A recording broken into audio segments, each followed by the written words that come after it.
प्रभु यीशु मसीह के पवित्र नाम में आप सबको सलाम। हाथ दोनों खड़े करके praise the lord, praise the Lord.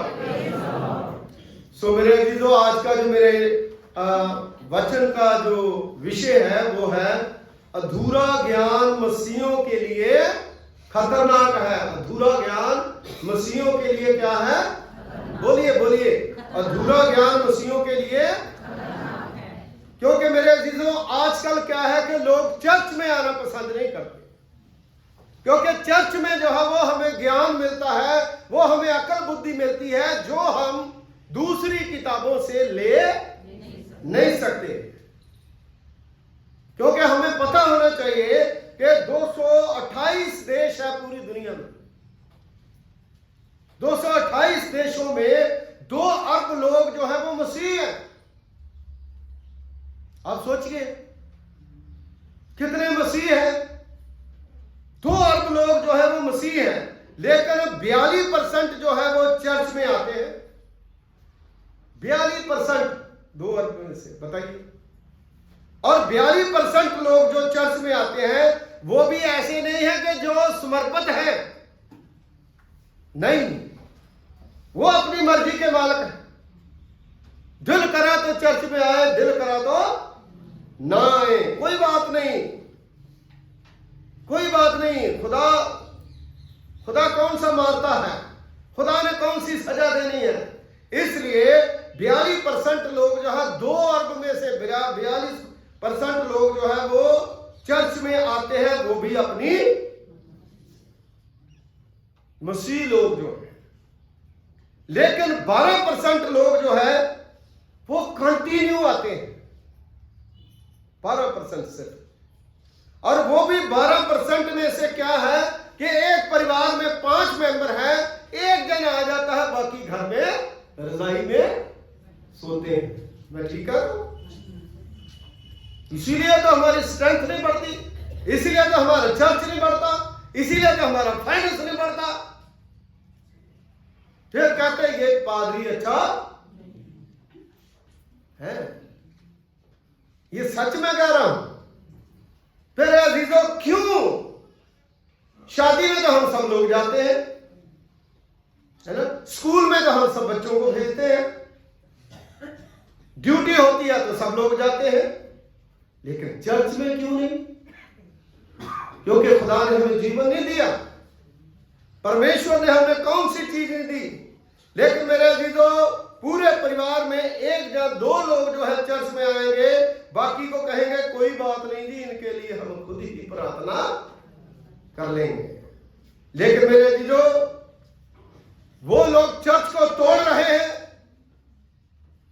वो यीशु को दुख दे रहे हैं, उनके अंदर पूरा ज्ञान नहीं है। ये बहुत खतरनाक चीज है। और महीने बाद आएंगे, 2 महीने बाद आएंगे, और उसके बाद अपनी स्कीमें देनी शुरू कर देंगे, क्योंकि उन्हें चर्च का सिस्टम जो है उसके बारे में ABCD पता तो है। हम बड़े क्रिश्चियन हैं, ये बहुत ज्ञानी है, हमें बहुत ज्ञान है। लेकिन मेरे अजीजों, खुदा जो है वो ऊपर देखता है, और चर्च कमजोर करने वाले कौन है? वह पूरी शिक्षा नहीं पाए हुए और सिर्फ 2% लोग जो है वो चर्च में कार्यरत है। 2% लोग जो है वो चर्च में काम करते हैं, और जो 2% लोग काम करते हैं उनकी भी लोग टांगे खींच रहे हैं। I am the best, I am the best. मेरे अजीजों, ये बहुत ही गलत बात है, जिसके कारण जो है हमारे चर्च की स्ट्रेंथ जो है वो कमजोर हो रही है। आप सोचिए, अगर सब मसीह लोग चर्च में आना शुरू कर दें, आप यहां पर मैं बैठ करके देख सकता हूं, चर्च जो है पैक है, भरा हुआ है, लेकिन इससे 3 गुना लोग जो है मेरे चर्च के घर में बैठे हुए। वो लोग हैं जो बड़े पढ़े लिखे, जिनके पास बहुत पैसा है, लेकिन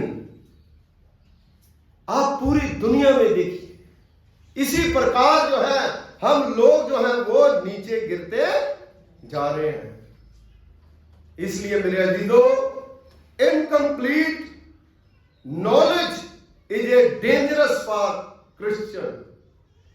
मसीहों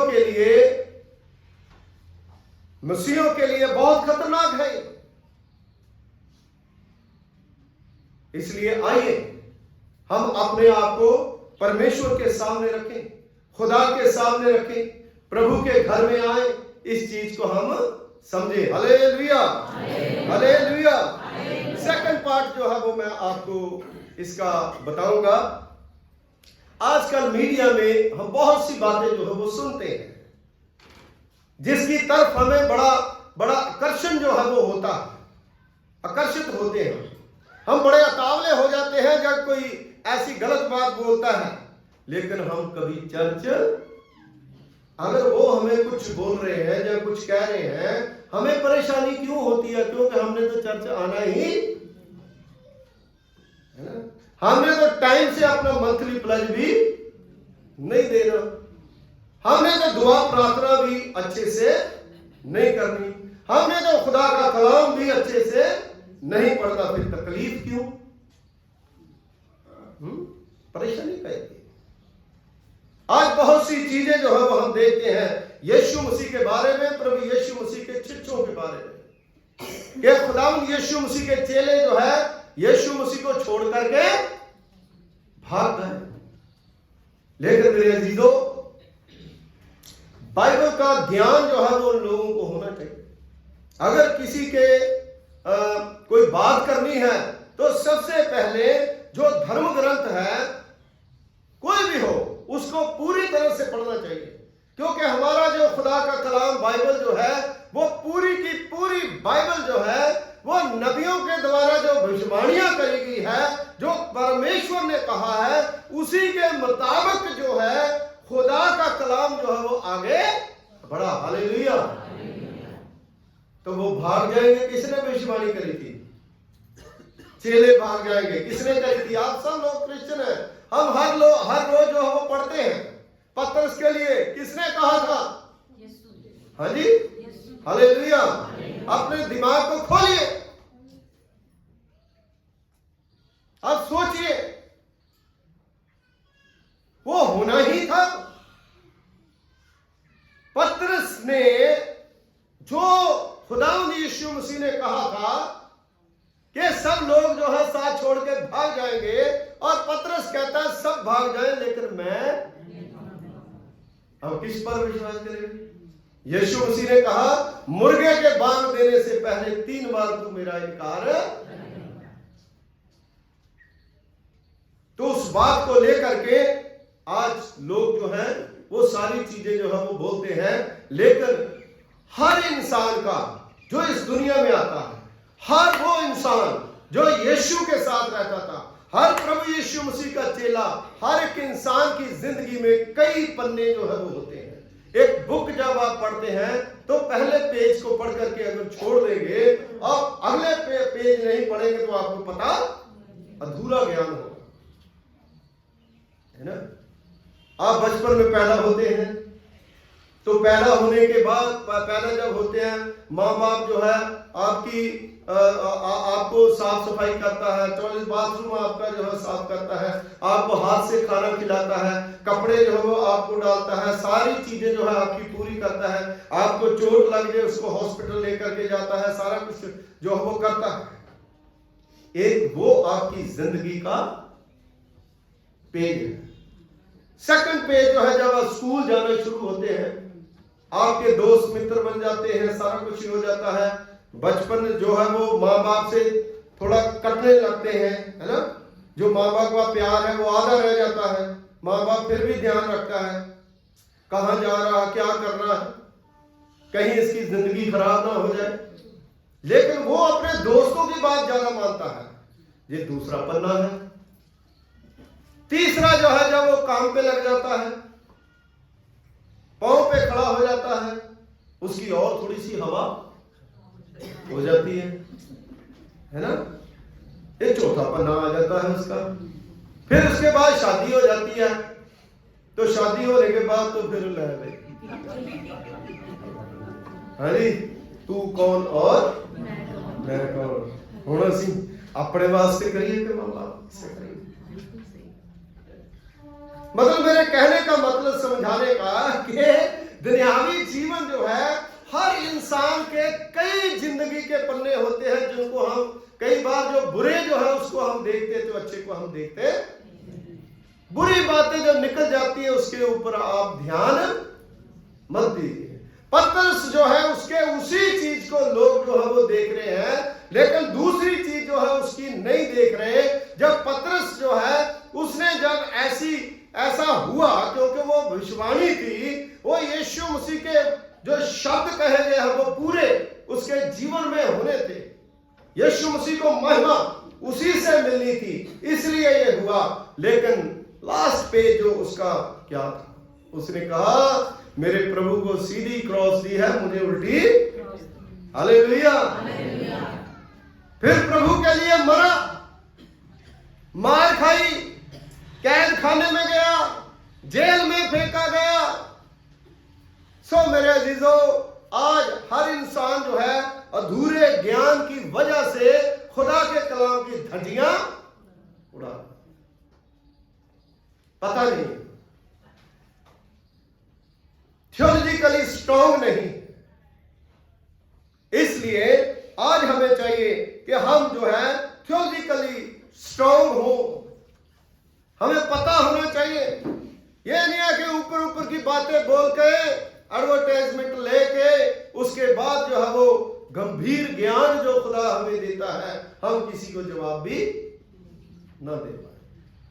मेरे अजीजों, इसलिए चेले जो थे प्रभु यीशु मसीह के, उन्होंने वो जब सारे यीशु मसीह को छोड़ करके भाग गए, क्योंकि यीशु मसीह ने भविष्यवाणी करी थी, लेकिन उसके बाद सारे चेलों का इस्तेमाल जो है खुदावंद यीशु मसीह ने करा। हालेलुया। हर एक बर्तन का इस्तेमाल जो है परमेश्वर करता है। इसलिए मेरे अजीजों, मैं थोड़ा सा आपको बताना चाहूंगा कि यीशु मसीह के 12 चेले थे। 12 चेलों की मृत्यु जो है वो कैसे हुई, मैं थोड़ा सा आपको इसके बारे में बताना चाहता हूं। सबसे पहला चेला कौन था? पतरस। पतरस जो है 67 में सम्राट नीरो के द्वारा क्रूस पर लटका के मारा गया। हालेलुया। किसके लिए? यीशु मसीह के लिए, मसीहों के लिए उसने कुर्बानी दी। और दूसरा जो है इंद्रियास दूसरा चेला प्रभु यीशु मसीह का, को यूनान में ईस्वी सन 60 में एक्स आकार की क्रूस पर लटका दिया। एक्स इंग्लिश का एक्स वाई जेड, तो एक्स जो क्रूस बनती है उसके ऊपर जो है लटका करके उसको मार दिया गया। फिर जब्दी का पुत्र यकूब जो है उसको रोमी सम्राट अग्रिप्पा ने ईस्वी सन 44 में यरूशलेम के मंदिर के क्यूंगरे पर खड़ा करके उसका सर तलवार से कटवा दिया गया। हालेलुया। यह हिस्ट्री है। तो कहते हैं यीशु मसीह के चेले भाग गए। भागने वाले कभी मरते हैं? खुदावंद यीशु मसीह के चेले जो है उन्होंने अपनी जानें कुर्बान कर दी। वचन में लिखा है, जो मेरे कारण अपनी जान को बचाएगा वही मरेगा। जो मेरे कारण अपनी जान को जोखिम में डालेगा वही बचाया जाएगा। हालेलुया। और तीसरा जो था यूहन्ना को पहले खौलते हुए तेल की कढ़ाई में डाला गया। बताइए, तेल जो है ना, तेल की कढ़ाई जो है उसके अंदर यूहन्ना जो है उसको तेल की कढ़ाई में डाला गया और फिर उसको जहर का प्याला जो है उसको दे दिया गया। लेकिन दोनों बार वो बच गया और अपनी मौत से वो मरा, लेकिन अत्याचार तो उसके ऊपर हुआ।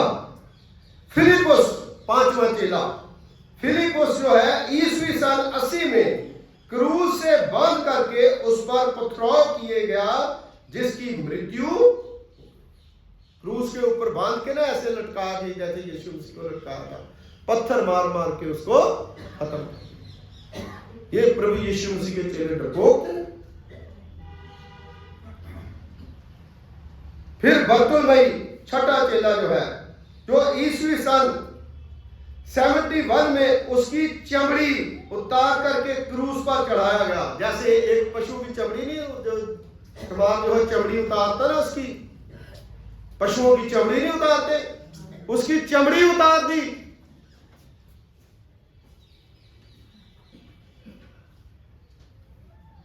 बताइए कैसे हम कह सकते हैं बरतुलमई की चमड़ी उतार करके क्रूस पर चढ़ाया, तब उसकी मृत्यु जो है हुई। और 7वां चेला जो है वो थोमा। थोमा के बारे में आप लोग जानते हो? हम कौन से देश में रहते हैं? इंडिया में। थोमा कहां पर आया था? इंडिया में। कहां पर आया था? मद्रास में। और मेरे अजीजों, जो दक्षिण भारत की महिला पुरस्तान की पहाड़ी पर भाले मार मार के उसको मार दिया गया। इंडिया में ही है, कहीं दूर तो जाने की जरूरत नहीं है। हम देख के आए, वहां पर हम गए थे जब हम सेमिनरी थे। आप लोगों से भी कुछ लोग गए होंगे। और वहां पर उसकी जगह जो है वो बनी है, जो हड्डी उसकी तोड़ी थी, उसकी हड्डियां जो है वो शीशे में वहां पर रखी गई है। मत्ती जो है 8वां खुदावंद यीशु मसीह का चेला, जो कि ईस्वी सन 60 में प्रचार के दौरान इथियोपिया में तलवारों से मारा गया। तलवारों से काट काट के उसके टुकड़े कर दिए गए। यह है प्रभु यीशु मसीह के चेले। जिसको ज्ञान नहीं है वो सुन ले।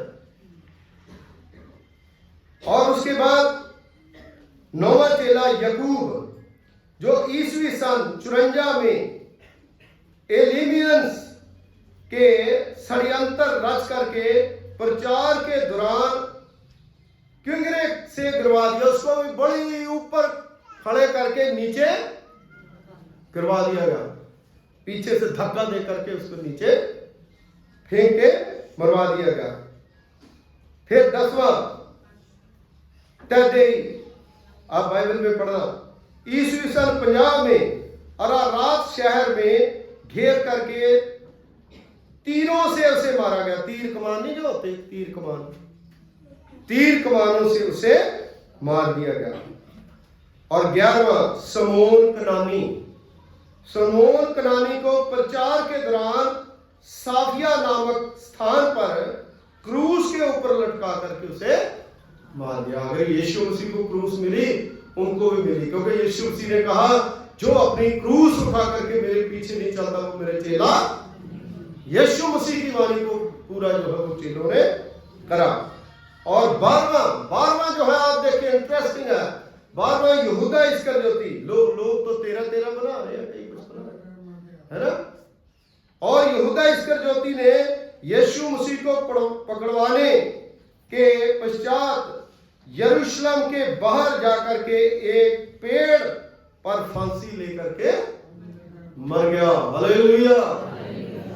देखिए, ये खुदावंद यीशु मसीह के जो शिष्य हैं, जो चेले हैं, उन्होंने कितनी सामर्थ पाई।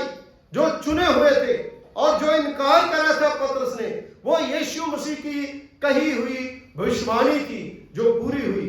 आज भी दुनिया में कोई भी प्रचारक हो, कोई भी पास्टर हो, जो बाइबल में भविष्यवाणियां करी गई है, उससे बड़ी भविष्यवाणी कोई हो। बाइबल में दुनिया की कोई भी चीज आज जो वापरी है, वो बाइबल से बाहर है। मेरे अजीजों, बाइबल के अंदर ही एक बाइबल है।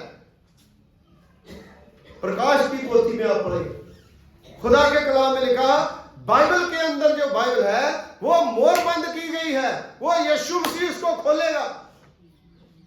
बाइबल का ज्ञान लेना कोई इतनी वो नहीं है, ये बड़ा गहरा है। वो न्याय के सामने खोलेगा। वो हाल जो आज इंसान से जो छिपाता है ना इंसान, वो उसमें सारा कुछ दर्ज है, वो लिखा है। वो मेमना जो है वही खोल सकता है उसको। उसको कोई हाथ लगाने की किसी की बात नहीं। इसलिए मेरे अजीजों, अधूरा ज्ञान जो है हमें खतरनाक होता है, हमारी प्रजा बर्बाद हो रही है। इसलिए चर्च में आना चाहिए, दुआ करनी चाहिए। हम कहां पर जाते हैं? हम चर्च में जाने की बजाय कहां पे जाते हैं? होटलों में जाते हैं, ठेके में जाते हैं, रंग रलियां मनाते हैं। और एक दिन खुदा ने हमें दिया, हम खुदा के घर में आए। कभी आप देख लीजिए, है ना, जब हम तब पास्टर को बुलाएंगे जब बहुत बड़ी बीमारी हो। वैसे कभी हम फोन करके नहीं कहेंगे हमारे घर में आओ, हमारे साथ भोजन करिए, दुआ करेंगे, प्रार्थना करेंगे। जिन लोगों की सोच परमेश्वर के वचन के अकॉर्डिंग नहीं है, वो लोग जो हमेशा दुखी रहते हैं, कोई जितना मर्जी कहे मैं सुखी है, उनके मन में सुकून नहीं होता। इसलिए खुदा के कलाम में लिखा है, चेलों ने भी यही कहा था, यीशु मसीह ने भी यही कहा था कि संगति करते रहो, एक दूसरे के साथ अपनी संगति जो है वो करते रहो। पतरस ने इनकार कहां करा था? मत्ती के इंजील उसका 26वां अध्याय 69 से लेकर के 75 जो है आप पढ़ सकते हो। पतरस के इनकार करने की भविष्यवाणी भी पढ़ सकते हो। मत्ती की इंजील उसका 26वां बाब 31 और 35 में। आज मैं अपने से नहीं कह रहा, ये हिस्ट्री है, ये सच्चाई है जिसको हमें जानने की जरूरत है। हम कहां कहां भाग रहे हैं, क्या क्या हम कर रहे हैं, क्या क्या बहानेबाजी जो है वो हम करते हैं। लेकिन प्रभु जो है उस समय हमारी कोई भी बहानेबाजी सुनेगा नहीं। मेरे अजीजों, मैं आपको एक चीज जो है वो बताना चाहूंगा, जो व्हाट्सएप पे मुझे ये चीज जो है मिली, जो प्रकृति की 3 चीजें जो है उसके बारे में मैं आपको बताऊंगा। ज्ञान के लिए, ज्ञान जो है लेना बहुत ही जरूरी है। 3 चीजों के बारे में मैं आपको बताऊंगा, वेरी इंटरेस्टिंग है, बड़े ध्यान से आप सुनना। भला कि कोई दुखी हो या नाराज हो, कोई बात नहीं, लेकिन सुनने के बाद अगर हम इसके ऊपर गौर करेंगे तो हमें बहुत ही सुकून मिलेगा। हमारे अंदर की जो शैतानियत है वो मर जाएगी और मसीहत जो है हमारे अंदर पैदा हो जाएगी। 3 चीजें जो है, जो प्रकृति का पहला नियम है। आप बता सकते हैं जो संसार है, दुनिया है, इसका नियम क्या है? बारिश आएगी क्या होगा? धूप लगेगी क्या होगा? धूप लगेगी घास सूख जाएगा। अगर बारिश आएगी तो क्या होगा? हरा भरा होगा। तो पहला नियम क्या है? यदि खेत में बीज ना डाला जाए तो क्या होगा?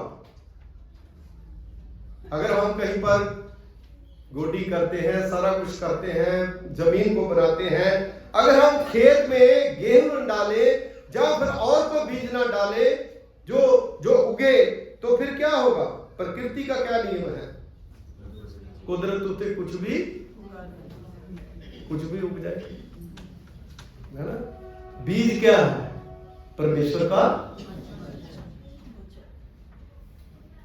तो जो जहां बैठे हैं उनको लगेगा कि जो बाहर बैठे हैं जो वो जा करके उनके कहां मिलेगा उनको वो बीज? तो फिर घास फूस तो उग ही रहा। अब देखिए कैसे है इंसान जो है अपनी जिंदगी बर्बाद कर रहा है। ये प्रकृति का नियम है, इसी प्रकार खुदा का नियम है। मेरे अजीजों, अगर घास फूस जो है वो हमारे अंदर उग जाएगा तो हम क्या करेंगे? वो शैतान को बताता है, शैतानी बातों को बताता है। ठीक उसी तरह से दिमाग में सकारात्मक विचार ना भरे जाए तो नकारात्मक विचार जो है हमारे आते ही। अगर हम खुदा के कलाम को ना सुने तो शैतानी बातें जो है वो हमारे जीवन में आती ही रहेगी। इसलिए ज्ञान लेना खुदा के कलाम से बहुत ही दूसरा नियम क्या है? जिसके पास जो होता है वह वही बांटता है। मेरे पास खुदा का कलाम है, मैं क्या कर रहा हूं? परमेश्वर का वचन बांटना। जो गालियां देने वाला है वो गाली, चाहे वो बड़ा बढ़िया कपड़े पहन ले, बड़ा कुछ कर ले, है ना, गीत गा ले, प्रचार कर ले, ढोलक बजा ले, सब कुछ कर ले, लेकिन वो गाली तो गाली। क्यों? क्योंकि उसके अंदर वही इंसान के अंदर जो भरा है वही बाहर आता है, वही बांटता है, वही जो है वो बांटेगा। जो सुखी है वो क्या बांटेगा? सुख हो, सलामती हो, यही सलामती हो। जो दुखी है वो अपना दुख बांटेगा। जो ज्ञानी है वो ज्ञान को, तो जो भ्रमित है, जिसको पता नहीं चल रहा तो वो कह रहा उसे पता नहीं चल रहा पादी साहब सही बोल रहे हैं कि नहीं, क्योंकि विश्वास नहीं है ना। जो खुदा का कलाम क्या कह रहा है उन्हें विश्वास ही नहीं है ना। सामने बैठे विश्वास नहीं है। क्लास में कई बच्चे पढ़ते हैं, टीचर जो है अपना लेक्चर देता है, प्रोफेसर जो है वो लेक्चर देता है, कई बच्चों को तो समझ में आ जाती, कई लोगों को पता ही नहीं चलता, वो भ्रम में रह जाते हैं, है ना। मैं बड़ा इंटेलिजेंट हूँ, मैं तो अपने जो 4 साल के पेपर है वही निकाल करके पढ़ लूंगा तो मैं पास है ना। ऐसे भ्रम में पड़े हम। ऐसे भ्रम में जब इंसान पड़ जाता है तो उस समय क्या होता है? उस समय फिर वही बांटता है, वो दूसरों को भी कहेगा छोड़ यार, क्या पढ़ने की जरूरत है, छोड़ यार, क्या चर्च में जाने की जरूरत है, पादरी साहब तो ऐसे गला फाड़ दे हैं। फिर कहां जाते हैं वो? है जी, वो तो उन्हीं को पता होगा, मुझे क्या पता। इसलिए भ्रम जो है वो अपने दिमाग से निकाल दीजिए। और एक इसमें और चीज है, भयभीत। जो भयभीत रहते हैं हमेशा, चर्च में बैठे भयभीत, घर में बैठे भयभीत, कहीं जाना भयभीत, पेपर देना भयभीत, पढ़ना भयभीत, बाहर जाना भयभीत। अरे क्या जरूरत है भाई? खुदा ने तो कहा ना डर, मैं तेरे। ये शैतान का काम नहीं है तो क्या डरने की जरूरत है? खुदा हमारे साथ है, शांति के साथ जो भी करना है वो करो। तीसरी चीज जो है, प्रकृति का तीसरा नियम जो है, आपको जीवन में जो भी मिले, जो भी आपको मिले, अगर बरकत मिलती है तो बरकत को पहचाना सीखें। अगर हमें कोई खुदा दे देता है ना, जैसे कहते हैं ना कि बंदर के हाथ में अगर कोई चीज ऐसी ऐसी दे दो तो कर देगा उसका भलिया। खुदा ने अगर हमें ब्लेस करा है, बरकत दी है, आपको जीवन में जो कुछ भी मिला है उसको पहचाना सीखो। कोई बात नहीं, है ना। गाड़ी में जाते हैं ना तो गाड़ी हम सोचते हैं हम ही ज्यादा रेस दे रहे हैं। अगर आप देखो जितनी मर्जी रेस दे लो, लेकिन आपको कोई ना कोई गाड़ी आपके आगे मिली जाएगी। हालेलुया। इसलिए मेरे अजीजों, जो परमेश्वर ने हमें जीवन में दिया है उसको पहचाना भी सीखो। भोजन ना पचने पर क्या होता है? हाँ जी,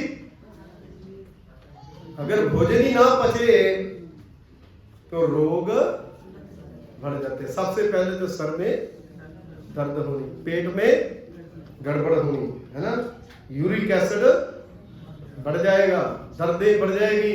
इसी प्रकार अगर आप पचाना नहीं जानते, है ना, डॉक्टर कहते हैं रोटी जो है उसको बिल्कुल चबा चबा के, लेकिन ऐसा होता, हम सोचते जरूर हैं हाँ भाई ठीक है, पेट खराब है, अब तो चबा चबा के 2-4 दिन, है ना, एक बुर्की चबा चबा के खाने से फिर जो है वो पूरा ही मतलब जैसे, है ना, भाखड़ा डैम खोल दिया। हाँ जी,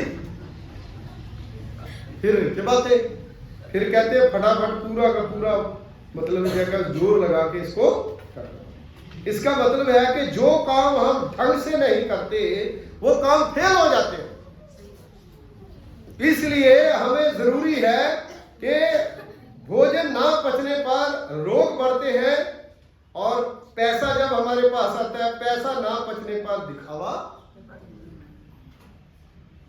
जिसके पास 4 पैसे आ गए उसका बोलना, हर चीज जो है उसका एटीट्यूड जो है वो बदल जाता है ना, सब कुछ बदल जाता है। लेकिन मेरे अजीजों, खुदा कहता है कि अगर खुदा ने पैसा दिया तो भी आपको उसी तरह रहना है जैसे पहले खुदा के साथ आप रहते थे। बात ना पचने पर, कोई बात का पता चल गया, यदि किसी की बुरी बात का पता चल गया तो उसको बदनाम करने के लिए, अगर बात नहीं पचती तो क्या होगा? चुगली, चुगली, क्योंकि पूरा ज्ञान नहीं है। और वो चुगली कर करके, मतलब चुगली मार करके दानियल को शेरों की मांग में डाल दिया। लेकिन बाद में क्या हुआ था? जिन्होंने डाला और जिन्होंने चुगली मारी, उनकी सारी की सारी फैमिली जो है वो शेरों की मांग में डाल दी गई, और शेरों ने उन्हें, ऐसा बाइबल में लिखा, मैं अपने से नहीं कह रहा जी, इसको मैंने काफी बार पढ़ा, मेरा दिल करता कि मैं इसको रोज पढ़ूं, दानियल की पुस्तक। हाँ जी, आप लोग भी पढ़िए, बहुत अच्छा ज्ञान है उसमें। और वचन में लिखा है, प्रशंसा ना पचने पर, जिसकी प्रशंसा कर दो, अहंकार जो है उसके अंदर बढ़ जाता। वो सोचता शायद मतलब है कि मेरे से बड़ा कोई नहीं। इसलिए अगर लोग आपको प्रशंसा देते हैं, खुदा आपको प्रशंसा देता है, तो उस प्रशंसा को दीनता के साथ एक्सेप्ट करें और अपना आदर मान जो है उसको बना करके रख। क्योंकि खुदा जो है, परमेश्वर जो है, वो जिस प्रकार प्रकृति के रूल है उसी मुताबिक जो है वो हमें इस्तेमाल करता है। क्योंकि हम क्या करते हैं? अधूरा ज्ञान प्राप्त करते हैं, लेकिन अधूरा ज्ञान मसीहों के लिए एक बहुत खतरनाक साबित हो जाता है। इसलिए मेरे अजीजों, खुदा के कलाम में बहुत सी जगहों पर अधूरा ज्ञान पाकर के लोग जो है वो परेशान हो गए। ईसाऊ और याकूब की कहानी जो है वो बाइबल में हम पढ़ते हैं, है ना। तो याकूब ने क्या करा था? ईसाऊ जो है उसके क्या थे?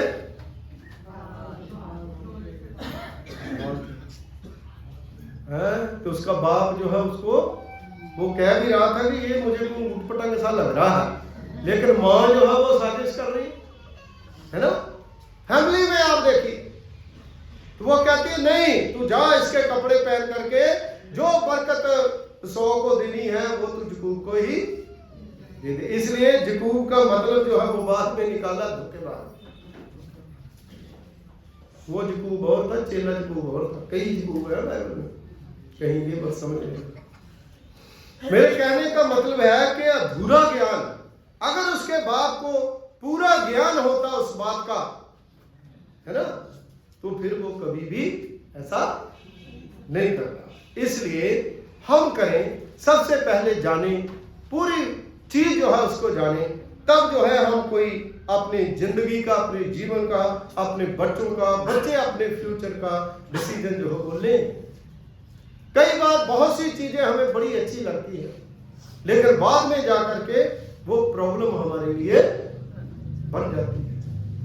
मसीह यीशु में अगर आप सुरक्षित रहना चाहते हैं तो आप लोगों को खुदा के घर में एक्टिव होना पड़ेगा। प्रभु के लिए कुछ ना कुछ आपको करने की जरूरत है। अगर आप खुदा के लिए करेंगे तो परमेश्वर आपको इतनी बरकतें देगा। मलाकी की पुस्तक में उसके 4 बाब में लिखा है, मुझे चेक करके परख के देखो कि मैं कितना भला हूं, मैं स्वर्गीय झरोखे खोल करके तुम्हें इतनी बरकतें दूंगा कि तेरे घर में रखने के लिए जगह भी। हालेलुया। यह है पूरा ज्ञान जो बरकतों वाला है, जो आशीषों वाला है, जो अंगूरी बेल की तरह है, जो आपको बढ़ाएगा, जो आपकी फैमिली को बढ़ाएगा,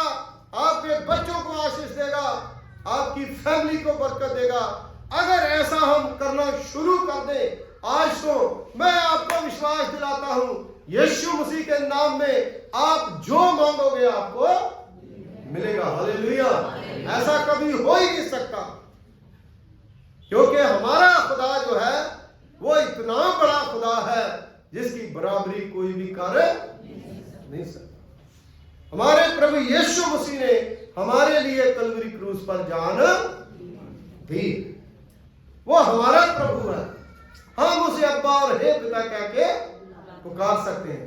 अगर पूरा ज्ञान लेना है तो खुदा के घर में आइए, दुआ कीजिए, वचन पढ़िए और प्रभु के वचन के मुताबिक अपनी जिंदगी बसर कीजिए। दुआ करें। खुदावंद हमारे अनुग्रहकारी पिता, तेरा धन्यवाद करते हैं, तेरा शुक्रिया। प्रभु जी आप अनुग्रहकारी पिता हैं, दयावान परमेश्वर हैं। आपकी दया, आपकी कृपा खुदावंद बहुत बड़ी है। तूने अपनी महान कृपा, महान फजल के द्वारा खुदावंद अपने लोगों को आशीषित किया, लोगों को ब्लेस करा, लोगों को बरकत दी। आज का वचन खुदावंद हर एक की जिंदगी में गहरा काम करेगा। खुदावंद आपके वचन में लिखा है, जब मैं आऊंगा अधूरा चला जाएगा, सब पूरा होगा। और सचमुच प्रभु बिना परमेश्वर जी एक एक जन को अपने पाक हाथों में लें, जो प्रभु जी चर्च की सपोर्ट करते हैं, जो अपने पास वालों की मदद करते हैं, जो खुदावंद मिल करके दुआ करते हैं, जो हर काम में खुदावंद आगे बढ़ते हैं, जो प्रभु पिता परमेश्वर जी उपवास की प्रेयर मीटिंगों में दुआ बंदगी करते हैं। खुदावंद हर एक के ऊपर कृपा करें, हर एक के ऊपर अपना फजल करें। आज का वचन हर एक की जिंदगी में 100 गुना फले, यीशु के नाम से मांगते हैं, आमीन।